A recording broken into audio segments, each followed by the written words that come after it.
The morning sun cast elongated shadows over the twisted metal and charred concrete of Pearl Harbor as Lieutenant Commander Joseph Rochefort leaned over his desk, encircled by stacks of intercepted Japanese communications. It was late April 1942, and the cryptanalyst had not seen his family for weeks. His uniform was creased, his eyes were bloodshot, yet his mind was sharper than ever. He sensed that something significant was approaching. He could perceive it in the patterns of enemy messages, in the heightened radio traffic that surged through Station Hypo like a river on the verge of overflowing. Outside his windowless office in the basement of the 14th Naval District Administration Building, the Pacific Fleet was a mere shadow of its former glory. 4 battleships rested on the harbor floor. Hundreds of aircraft had been obliterated. More than 2,000 Americans had perished on that notorious December morning. The Japanese had attacked with precision and overwhelming force, leaving America's Pacific defenses in shambles. However, Rochefort possessed knowledge that the Japanese were unaware of. The Americans were not defeated. They were learning, adapting, and preparing to retaliate. "Sir, another intercept from the Japanese 4th Fleet," one of his cryptanalysts announced, placing a newly decoded message on Rochefort's cluttered desk.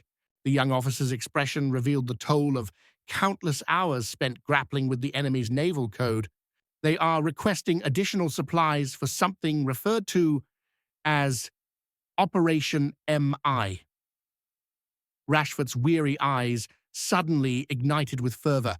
For weeks, his team had been monitoring fragments of a colossal Japanese operation.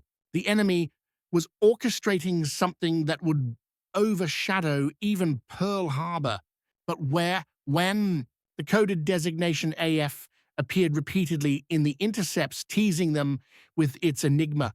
If they could solve this riddle, they might alter the course of the entire war.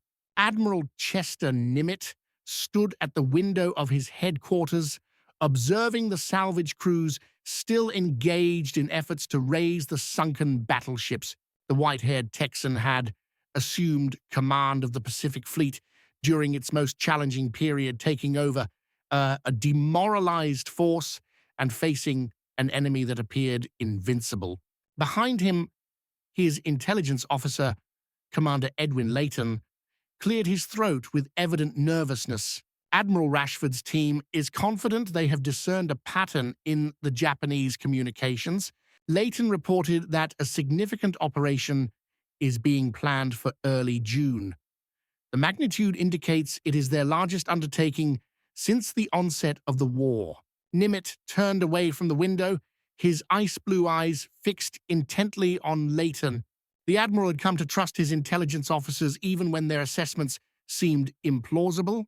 Unlike many senior commanders who regarded code-breaking as unreliable speculation, Nimitz recognized that information was the most formidable weapon in contemporary warfare. "How certain are they?" Nimitz inquired, his voice imbued with the gravity of command. Every decision he made could determine life or death for thousands of sailors and Marines. "Rochefort stakes his career on it, sir," Layton responded promptly. "He believes the target is located somewhere in the Central Pacific. His team is laboring tirelessly to identify the precise location." The Admiral nodded slowly. If Rochefort was correct, this could represent the opportunity they so urgently required. The Japanese had been advancing across the Pacific like a relentless tidal wave, seizing island after island, constructing an empire that extended from the home islands to the shores of Australia. However, every empire has its boundaries, and perhaps the enemy was finally overextending themselves. In the crypt analysis center below, Rochefort Ford's team operated with feverish intensity. The basement room was saturated with cigarette smoke and the odor of stale coffee. Rows of IBM tabulating machines clattered incessantly, sifting through thousands of code groups. Men and women in disheveled uniforms scrutinized worksheets, searching for patterns within the seemingly random characters. "I've got something," announced Lieutenant Commander Wesley Ham Wright, one of Rochefort's leading cryptanalysts. The Japanese consistently refer to water desalination equipment. For AF, what could be the reason for requiring special water supplies for a significant naval base? Rochefort sensed the pieces falling into place, identifying a location that would necessitate extra water supplies, one that was strategically vital enough to justify a large-scale operation. His thoughts raced through various scenarios, and suddenly he realized it must be Midway, at the small American outpost that protected the routes to Hawaii.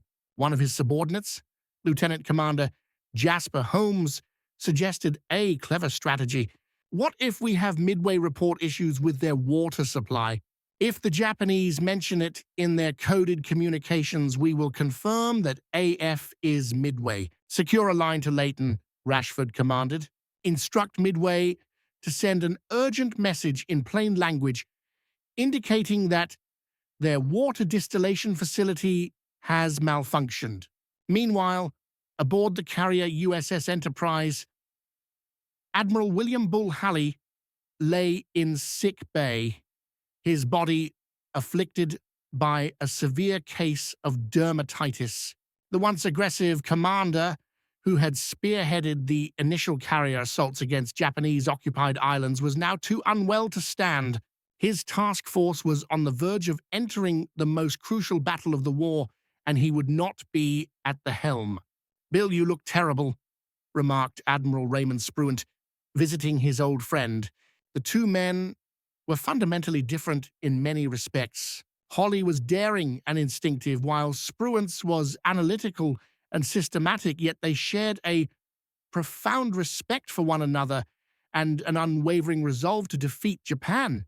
"Ray, I am entrusting you with my command," Holly said weakly. Take my men and strike those bastards hard. They have faith in you, and so do I." Spruant nodded gravely. He had never commanded carriers in combat before, but he comprehended the principles of naval warfare better than nearly anyone else. More importantly, he was adept at listening to his subordinates and making decisions grounded in facts rather than emotions. These attributes would soon be put to the test in ways no one could foresee. On Midway itself, Marine Colonel Harold Shannon examined his disorganized assortment of aircraft. The small atoll's air group consisted of a mix of outdated Brewster Buffalo fighters, which had already been shown to be inferior to the Japanese Zero, alongside a few newer Wildcat fighters and various bombers. Most of his pilots were inexperienced, having just completed their training with minimal combat exposure. "Colonel, are we truly expected to halt the Japanese Navy with these?" inquired Major Lofton Henderson, pointing at the lined-up Buffaloes. The Marine aviator was aware of the plane's reputation, which were referred to as flying coffins by their pilots. "We will stop them or perish in the attempt," Shannon responded somberly. "Every moment we can delay them provides the Navy a better opportunity to strike their carriers. That is our mission, Major. Buy time with everything we possess." Back at Pearl Harbor, confirmation arrived that electrified Rochefort's team. Japanese intelligence had reported in their coded messages that AF was facing water shortages. The target was undoubtedly Midway. Armed with this vital intelligence, Nimitz summoned his senior commanders for an urgent meeting. "Gentlemen, we are aware of their destination and approximately when they will arrive," Nimitz declared to the gathered officers. "The Japanese are dispatching at least 4 carriers to assault Midway in early June. This is our opportunity to ambush them." Captain Miles Browning, Holly's chief of staff, who would now operate under Spruance, scrutinized the intelligence reports. "Sir, our pilots are indicating that at least 6 Japanese carriers are operational. If they deploy all of them, they will overwhelm us." Nimitz interjected with quiet assurance. "Our intelligence suggests they are dividing their forces. 2 carriers are heading for the Aleutians as a diversion. That leaves 4 for Midway, and we will be prepared with 3. The numbers were still intimidating. The Japanese carriers Akagi, Kaga, Soryu, and Hiryu were veterans of Pearl Harbor and the Indian Ocean raids. Their pilots were among the best in the world, possessing years of combat experience. The American aircraft carriers Enterprise, Hornet, and Yorktown boasted courageous crews, yet they possessed significantly less experience. Additionally, Yorktown had sustained severe damage during the Battle of Coral Sea and was struggling to return to Pearl Harbor. "How long will it take to repair Yorktown?" Nimitz inquired, directing his question to the maintenance officer. "A minimum of 3 months, Admiral," she replied. The ship had endured bomb impacts that penetrated deeply into her structure, resulting in considerable damage to her flight deck and fuel systems. "You have 3 days," Nimitz stated bluntly. "Whatever it takes, I want that vessel operational and sailing alongside the others." The maintenance officer's jaw dropped in disbelief, yet she recognized the resolve in Nimitz's gaze. "Yes, sir. We will work around the clock." As May came to an end, Pearl Harbor transformed into a bustling center of urgent activity. A workforce of 1,400 individuals swarmed over Yorktown, welding, hammering, and installing new equipment. Repairs that typically would have required months were condensed into an extraordinary 72 hours of relentless effort. Workers toiled until they collapsed from fatigue, acutely aware that every rivet they secured and every plate they welded could determine the outcome between victory and defeat. Lieutenant Commander John Thatch, one of the Navy's foremost fighter tacticians, assembled his pilots aboard Yorktown. He had devised new tactics specifically designed to counter the superior maneuverability of the Japanese Zero, which had prevailed in every aerial confrontation thus far. "Listen closely," Thatch addressed his young aviators. "The Zero can outmaneuver us, outclimb us, and is faster, but it is lightly constructed. Our Wildcats can absorb damage and continue to fly. We will employ a new formation that I have named the Thatch Weave. Work in pairs, support one another, and never engage a Zero in a one-on-one dogfight."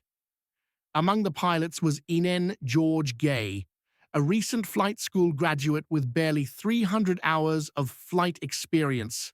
The young Texan attempted to mask his anxiety as Thatch outlined their strategy for attacking the Japanese fleet.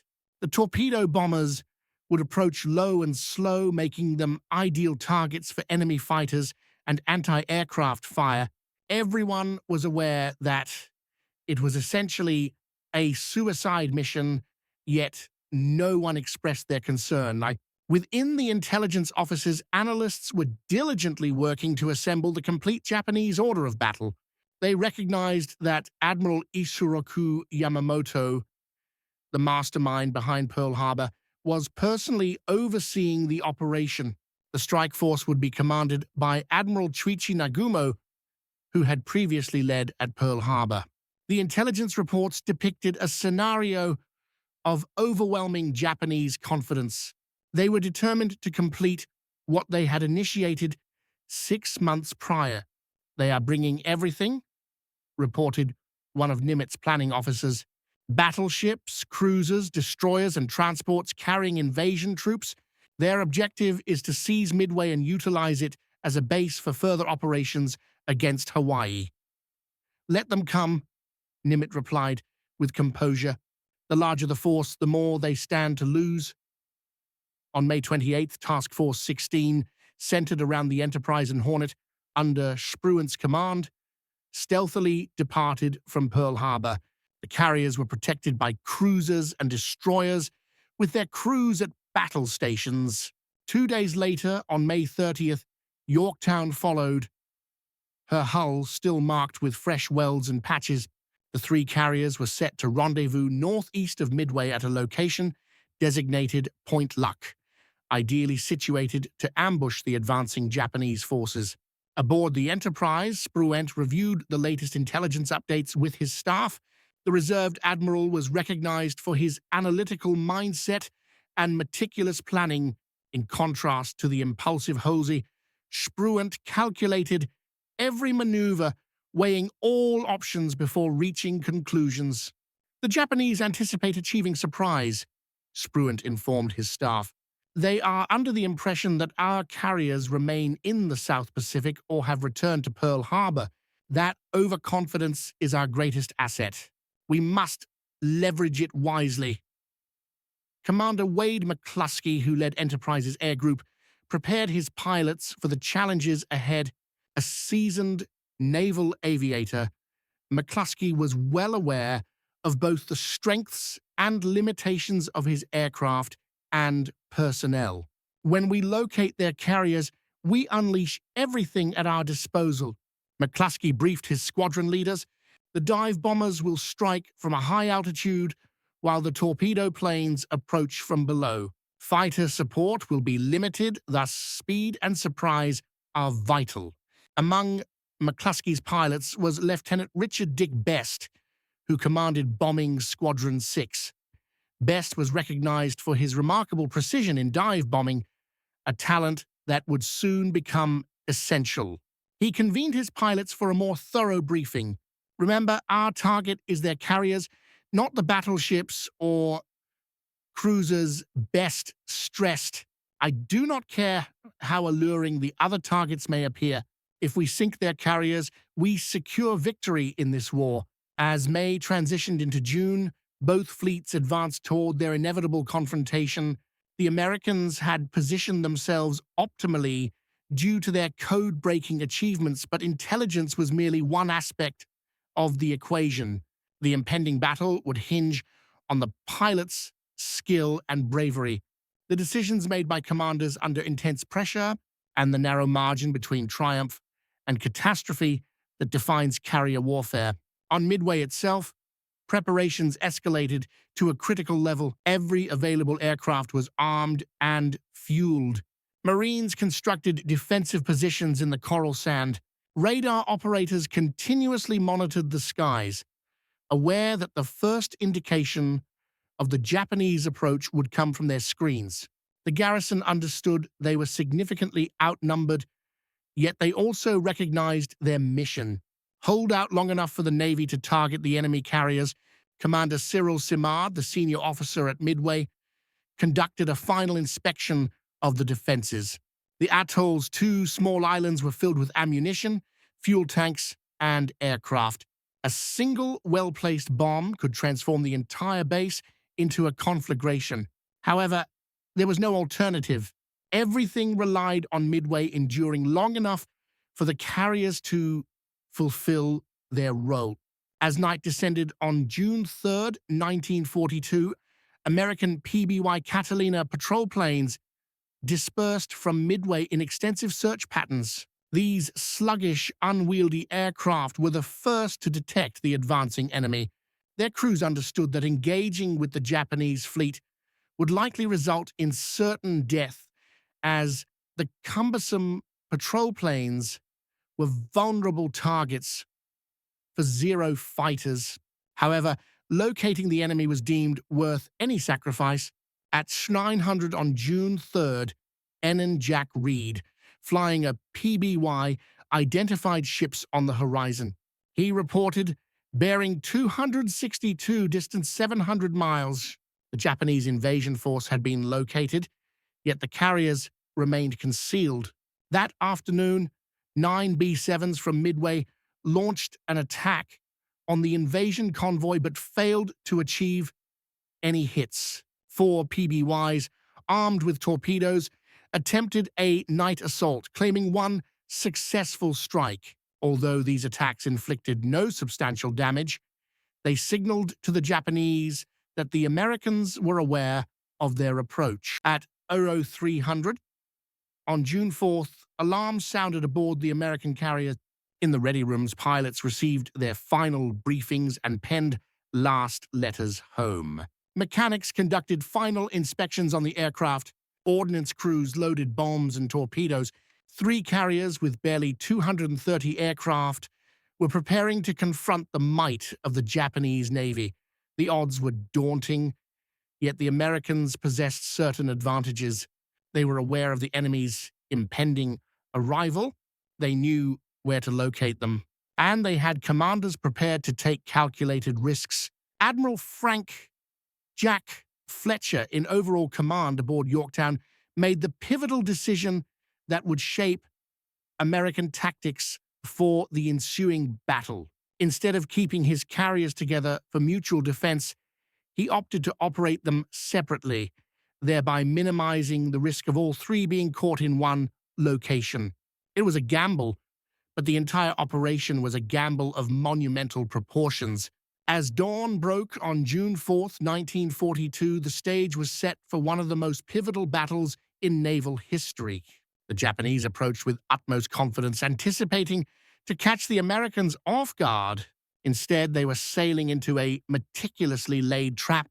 The U.S. Navy, though battered, remained unbroken at Pearl Harbor and was poised to showcase that American resolve and creativity could triumph over even the most formidable challenges. At 04:30 hours on June 4th, the pre-dawn stillness over Midway was pierced by the thunder of aircraft engines. Lieutenant Commander Doichi Tamaga commanded 108 Japanese aircraft from 4 carriers towards their objective.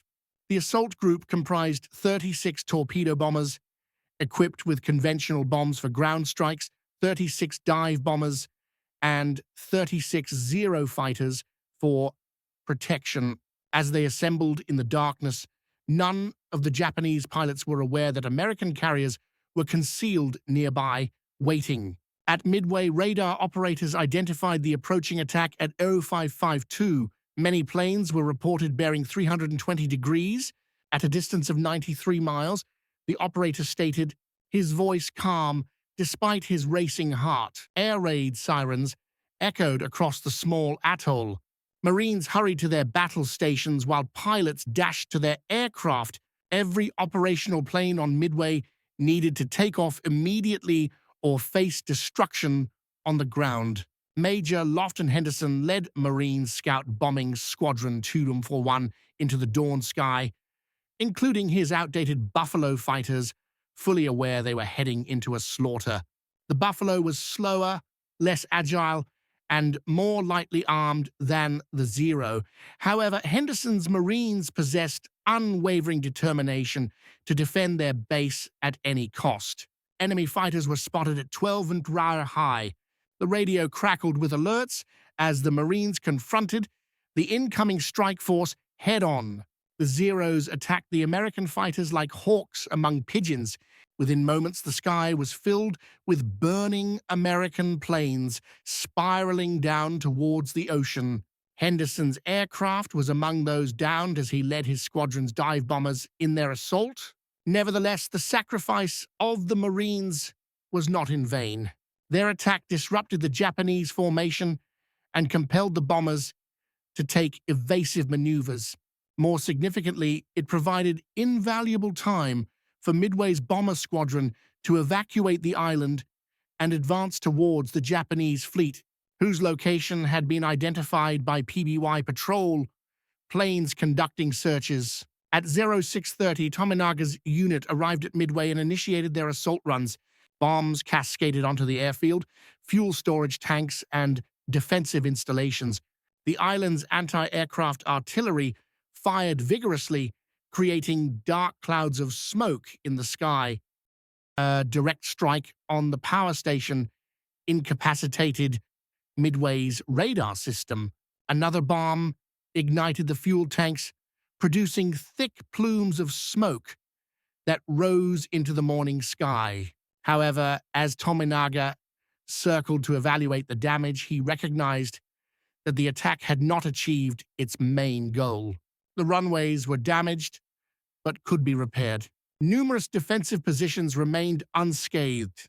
Most importantly, they had inflicted minimal damage on the aircraft on the ground, as the Americans had successfully launched them in time.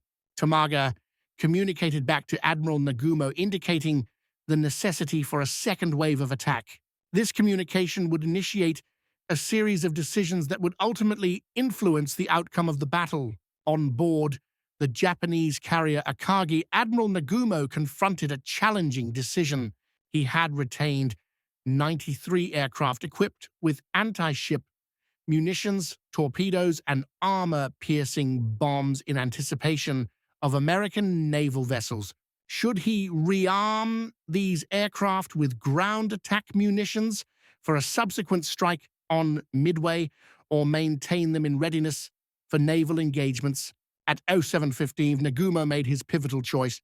He ordered the rearming of the aircraft with bombs intended for land assaults. Crews promptly commenced the arduous task of removing torpedoes and substituting them with conventional bombs. This was perilous work on congested hangar decks where armed ordnance was being maneuvered amidst volatile aviation fuel and ammunition. Unbeknownst to Nagumo, 200 meters to the northeast, American carriers were already commencing their strikes. Admiral Spruance, commanding the Enterprise and Hornet, had made the critical decision to deploy all available resources at maximum range. It was a calculated risk. His aircraft would scarcely possess sufficient fuel for a return journey, yet it would strike the Japanese at their most vulnerable time. Pilots, prepare your planes. The command resonated throughout the American flight decks. Lieutenant Commander John Waldron commanded Hornet's Torpedo Squadron 8, fully aware of the unfavorable odds against his sluggish, exposed Douglas TB Devastators. During his briefing in the ready room, he had been brutally candid with his crew. If we exhaust our fuel, we will ditch together. If only one of us survives, he will target a carrier. May God be with us all. Among Waldron's pilots was Ensign George Gay, the young Texan who would soon emerge as the sole survivor of his squadron. As Gay entered his Devastator, he verified the position of his rear gunner. Radio operator Bob Huntington signaled him with a thumbs up, attempting to conceal his own trepidation with false courage. By 800, the American strike was in the air, albeit scattered. The various squadrons became disjointed in the clouds, with each group advancing independently towards the estimated Japanese location. This disorganization would ultimately reveal both a vulnerability and, paradoxically, a strength in the forthcoming confrontation. Meanwhile, Nagumo's challenges were escalating. At EO 728, a scout plane from the cruiser Tone finally reported 10 enemy surface ships at 10 degree, 240 miles from Midway, heading 150 degree, traveling at 20 knots. The pilot had failed to identify the types of ships, a significant oversight that left Nagumo uncertain whether he was confronting carriers or merely a surface fleet. Suspend rearming operations, Nagumo commanded. However, chaos reigned on the Japanese hangar decks. Some aircraft were fully rearmed, others were partially converted, and munitions were strewn about in the frantic effort to complete the transition. This delay would prove disastrous. At E0820, the Tone Scout plane delivered another report that sent a chill through Nagumo. Enemy vessels are accompanied by what seems to be a carrier. The Americans had carriers at sea, and his own aircraft were in disarray, caught between configurations. Worse still, his initial strike wave was returning from Midway low on fuel and in urgent need of landing. The first American assaults originated from aircraft based at Midway, including Marine dive bombers and Army B-7s attacking from high altitudes. These disorganized strikes resulted in no hits, and the Japanese carriers easily dodged the descending bombs. Zero fighters decimated the Marine planes, yet each unsuccessful attack compelled the Japanese carriers to maneuver, thus delaying their flight operations. At 0920, Lieutenant Commander John Waldron identified the Japanese fleet through gaps in the clouds. His torpedo squadron was isolated, having become detached from the fighters and dive bombers, Waldron understood that launching an attack without fighter support was tantamount to suicide, but he also recognized that this could be their sole opportunity. "Attack immediately," Waldron commanded, leading his 15 Devastators toward the Japanese carriers. The Zeros were poised for action as the sluggish torpedo bombers approached their targets at wave-top altitude. The Japanese fighters launched a fierce assault. One by one, the Devastators ignited and plummeted into the ocean. Ensign Gay observed in horror as his squadron mates perished around him. Waldron's aircraft was struck and cartwheeled into the sea. Others detonated midair or disintegrated under the concentrated fire. Gay continued his mission with his gunner Huntington firing desperately at the attacking Zeros until he was killed by a burst of cannon fire. Gay released his torpedo at the carrier Soryu, then flew directly over the ship low enough to see the faces of the Japanese sailors. Moments later, his plane was perforated with bullets and crashed into the sea. Injured but alive, Gay inflated his life jacket and concealed himself under a floating seat cushion, becoming an unwilling observer of the battle's climax. Torpedo Squadron 8 had been decimated. All 15 Devastators were downed. Of the 30 men, only George Gay survived. Their torpedoes, hindered by technical issues, either missed their targets or failed to detonate, yet their sacrifice was not in vain. The assault had drawn the Japanese fighter cover down to sea level, leaving the higher altitudes unprotected. Additional American torpedo squadrons arrived and faced similar outcomes.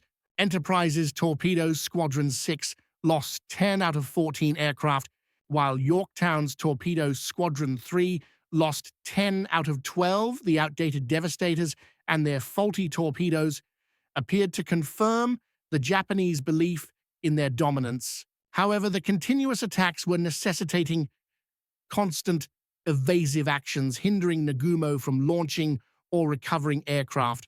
By 22, the Japanese carriers were in disarray. Returning aircraft from the Midway strike circled above, critically low on fuel. The flight decks were overcrowded, with aircraft being refueled and rearmed. Bombs and torpedoes were strewn across the hangar decks. Fire safety protocols were being disregarded in the urgency to prepare a strike against the American carriers. It was during this moment of utmost vulnerability that Commander Wade McClusky arrived overhead with 33 dive bombers from the Enterprise.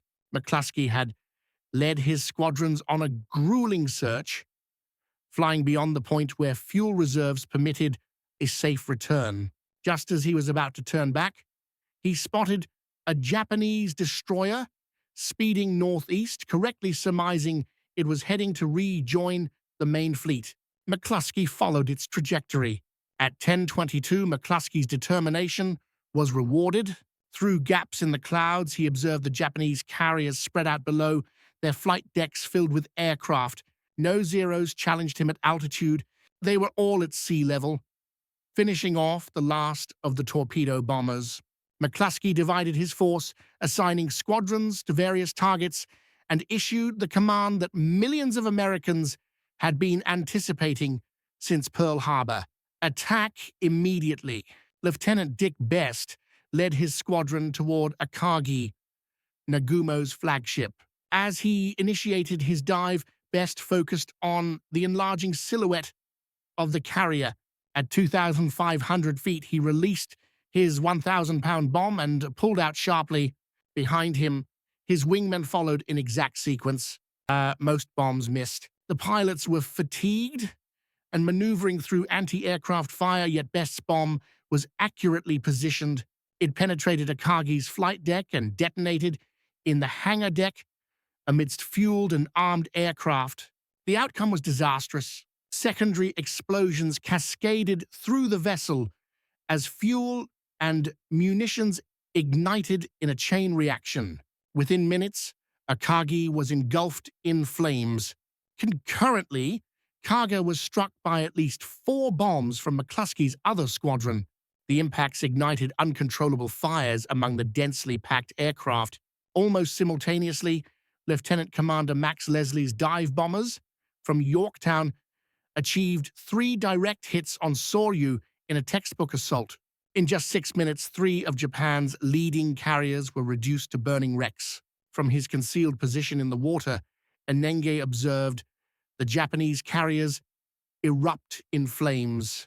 The ships that had appeared so invulnerable moments earlier were now mere funeral pyres. He witnessed Japanese sailors abandoning ship, jumping into the oil-slicked ocean to escape the inferno. The bodies of his squadron mates floated nearby, but their sacrifice had made this moment achievable. Admiral Nagumo, compelled to transfer his flag from the blazing Akagi to a cruiser, was in disbelief. 3/4 of his striking power had been decimated in mere minutes. Akagi, Kaga, and Soryu were no longer operational. Only Hiryu remained functional, racing northwest to evade while launching a counterstrike. The Japanese Navy's reputation for invincibility, established over 6 months of victories, had been shattered. However, the battle was not concluded. Hiryu's counterstrike located Yorktown early that afternoon. In spite of the determined defense by fighters and anti-aircraft fire, Japanese dive bombers inflicted 3 hits that left the American carrier ablaze and listing. Damage control teams fought valiantly to salvage the ship, and their efforts appeared to be successful until a second wave of torpedo bombers struck, delivering 2 more torpedoes into Yorktown's hull. Admiral Fletcher transferred to a cruiser, delegating tactical command to Spruance. The crew of Yorktown abandoned the ship, yet the resilient carrier refused to succumb to the sea. She would stay afloat until June 7th, when the Japanese submarine Y-168 located her and delivered the final torpedo strikes that sent her to the ocean floor. The loss of Yorktown was a significant blow, but by that time, Hiryu had joined her fellow carriers in destruction. Late on June 4th, dive bombers from Enterprise discovered the last Japanese carrier and left her engulfed in flames from bow to stern. 4 Japanese carriers, the backbone of the force that had assaulted Pearl Harbor, now rested on the seabed of the Pacific. As night descended on June 4th, American pilots returned to their carriers with barely enough fuel remaining. Numerous aircraft, either damaged in battle or out of fuel, were forced to ditch into the darkening waters. Destroyers hurried to rescue pilots from the sea. The human toll had been significant, yet the strategic victory was undeniable. Admiral Spruance, cautious and strategic, resisted the urge to chase the retreating Japanese forces. He was aware that Yamamoto's battleships lurked somewhere in the darkness, and his pilots were fatigued. It was wiser to safeguard his victory than to jeopardize his carriers in a nighttime confrontation where battleship artillery could prove decisive. This decision was contentious, but it ultimately proved to be the right one. As June 5th broke, American reconnaissance planes discovered only smoldering wrecks and scattered survivors where the Japanese fleet had once been. The few remaining Japanese aircraft that launched from cruisers and the damaged carriers before they sank made desperate assaults but accomplished nothing. Over the following 2 days, American forces persisted in their attacks on the retreating Japanese, sinking the heavy cruiser Mikuma and inflicting damage on other vessels. The statistics were astonishing. Japan had lost 4 fleet carriers, 1 heavy cruiser, 248 aircraft, and 3,057 men, including many of their most seasoned pilots. The Americans had suffered the loss of 1 carrier, 1 destroyer, 147 aircraft, and 362 men. However, the figures only conveyed part of the narrative. Japan's offensive capabilities in the Pacific had been irreparably diminished. The initiative had shifted to the Americans, In the aftermath, both parties endeavored to comprehend the events that had transpired. For the Americans, the triumph affirmed their confidence in intelligence and strategic risk-taking. Nimitz's choice to rely on his code rears, Spruant's meticulous tactical choices, and the remarkable bravery of the pilots collectively achieved what appeared unattainable for the Japanese. Midway represented a remarkable turnaround that revealed critical weaknesses in their strategy and doctrine. The presumption of superiority, the intricate operational plan that scattered their forces, the inadequacy in scouting for American carriers, and the vital moments of vulnerability during the rearming process all played a role in the catastrophe. However, perhaps the most significant element was the sacrifice made by the American torpedo bomber crews. Their seemingly ineffective assaults established the conditions for victory by disrupting Japanese operations and diminishing the fighter cover. Individuals like John Waldron and his squadron were aware they were flying towards almost certain demise, yet they continued their assaults regardless. As news of the victory circulated, America erupted in jubilation. Following 6 months of defeat and retreat, the United States had secured its first major victory against Japan. The journey to Tokyo would be arduous and bloody, but Midway demonstrated that it was a feasible path. The Japanese Navy, which had appeared invulnerable since Pearl Harbor, had been decisively defeated by a smaller American contingent.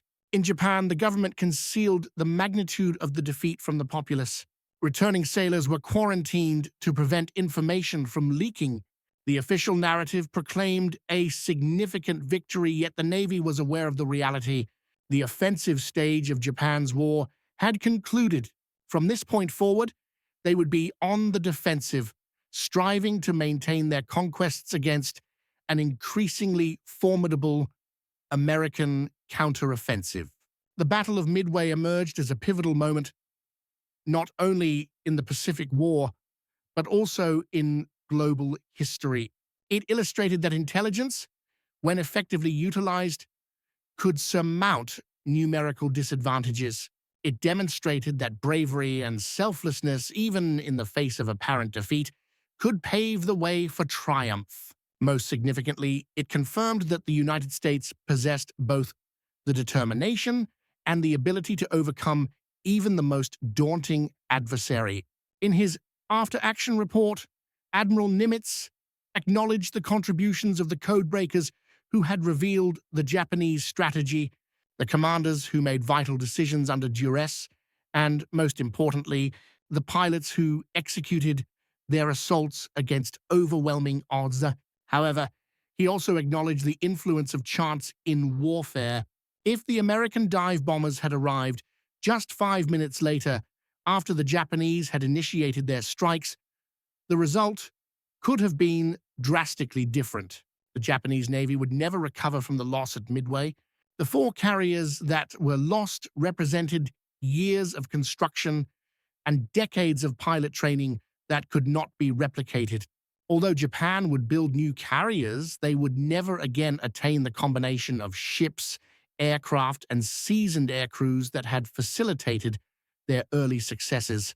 For the young American pilots who survived, Midway became a pivotal moment.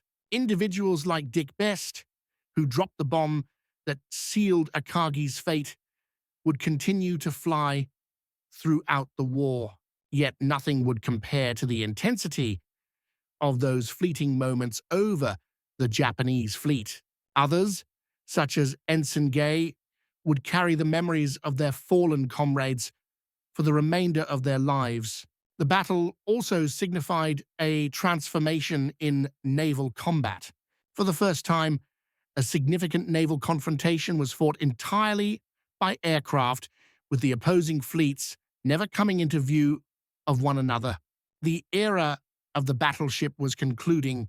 The aircraft carrier had emerged as the preeminent weapon of naval warfare in the larger scope of World War II. Midway represented America's Stalingrad, the juncture at which a seemingly unstoppable advance was not only halted but also reversed. Coupled with the relentless attrition of Guadalcanal that would ensue, it signified the commencement of Japan's prolonged retreat across the Pacific. The industrial strength of America, fully engaged in wartime efforts, would manufacture ships and aircraft in numbers that Japan could never hope to rival. The veterans of Midway would continue their fight in the Solomons, the Philippines, and ultimately reach the very doorstep of Japan. They had discovered that the Japanese could indeed be defeated and that American training and equipment, when effectively utilized, surpassed enemy skill and resolve. For Japan, Midway revealed a critical weakness in their strategic planning. They had initiated a conflict against an adversary with 10 times their industrial capability under the misconception that spiritual superiority could compensate for material shortcomings. The Americans demonstrated at Midway that they possessed both the material power and the determination to wield it. The codebreakers who facilitated this victory received minimal public acknowledgement during the war. Their contributions remained classified for many years.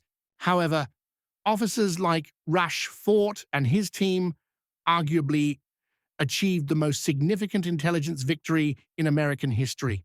By deciphering the puzzle of AF and anticipating Japanese maneuvers, they provided Nimitz with the essential information to optimally position his forces. Lieutenant Commander Rochefort, despite his pivotal role, would be reassigned shortly after Midway due to bureaucratic disputes with Washington. His team's success had illustrated that intelligence could indeed secure victories, yet inter-service rivalries would hinder him from receiving appropriate recognition until many years later. In 1986, he was awarded the Navy Distinguished Service Medal posthumously. As time went on, Midway attained an almost legendary status in American military history. It became the definitive example of how intelligence, bravery, and tactical brilliance could converge to secure victory against more formidable forces. Militaries worldwide studied the battle, striving to comprehend how the Americans managed such a dramatic turnaround in fortune. The human aspect of Midway must never be overlooked. Behind the strategic maneuvers and tactical choices lay individual acts of bravery that influenced the outcome. The Marine pilots who operated outdated fighters against Zeros, the torpedo bomber crews who continued their assaults without the protection of fighters, the dive bomber pilots who ventured beyond the point of safe return, the damage control teams who salvaged ships, all played a role in achieving victory. The Battle of Midway demonstrated that democracies could engage and triumph over totalitarian foes. The American carriers were manned by citizen sailors, many of whom had only recently been civilians. They confronted an adversary with extensive combat experience and a legacy of success. Yet, when the critical moment arrived, these Americans exhibited skill and bravery that rivaled any in their nation's past. The lesson of Midway extends beyond its historical context. It serves as a reminder that perceived weakness can be transformed into strength through intellect and resolve. That sacrifice, even in defeat, can pave the way for others.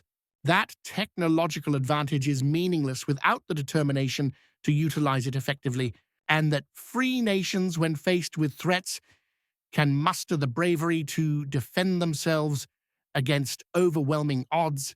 As the sun set on June 4th, 1942, the tide of the Pacific War had shifted decisively.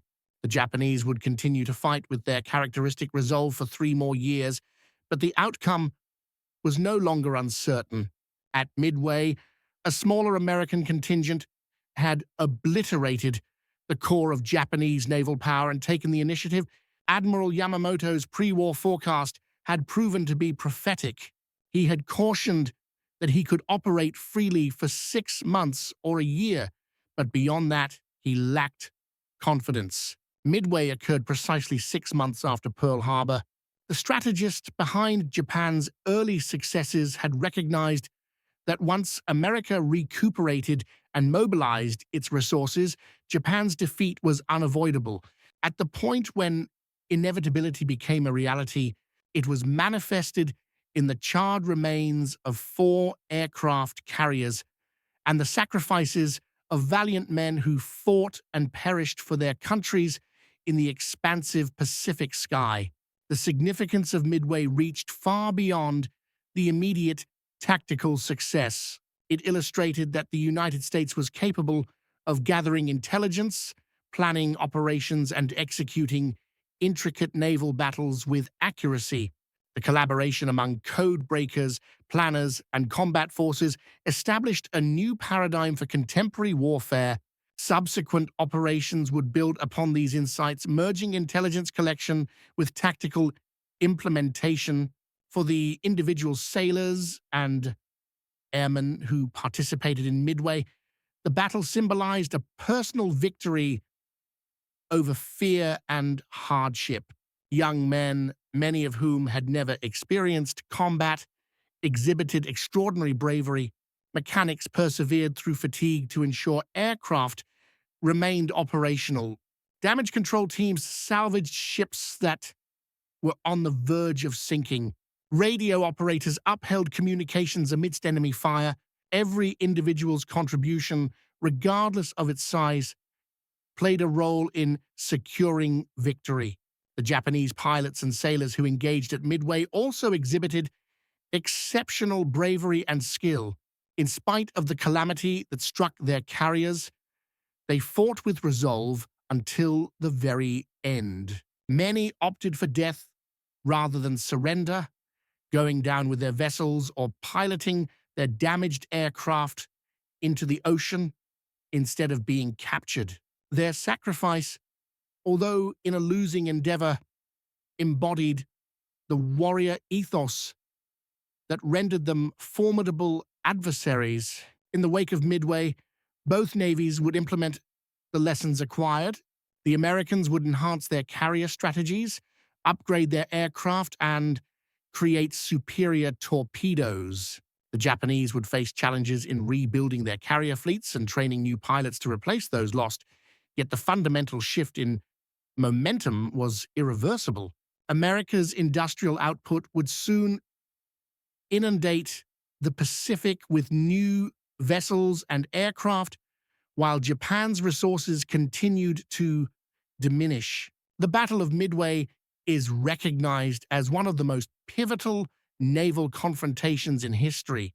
Within mere minutes on June 4, 1942, the trajectory of the Pacific War was irrevocably altered. American dive bombers, arriving at a crucial moment, targeted Japanese carriers at their most exposed. The ensuing devastation curtailed Japan's offensive capabilities and initiated the prolonged American advance across the Pacific. Presently, Midway Atoll serves as a wildlife refuge, with its runways left to decay and its facilities deteriorating, yet the surrounding waters remain sacred ground where valiant individuals from both nations fought and perished in a battle that influenced the modern world. Their sacrifices serve as a reminder that freedom demands vigilance, that intelligence and preparation can surmount seemingly insurmountable challenges, and that ordinary individuals can accomplish remarkable feats when the survival of their nation is at stake. The legacy of Midway persists in the United States Navy's focus on intelligence, carrier aviation, and adaptable tactics. It demonstrated that naval warfare had transitioned into a new era, where information was as crucial as firepower, where aircraft had the capability to sink the most formidable ships, and where victory was awarded to those who could swiftly adjust to evolving circumstances. These insights continue to inform naval strategy in the 21st century As we reflect on Midway, we pay tribute not only to the victory, but also to the individuals who made it possible. From Admiral Nimitz's strategic choices at Pearl Harbor to Ensign Gay observing from the ocean as his squadron's sacrifices bore fruit, each participant played an essential role.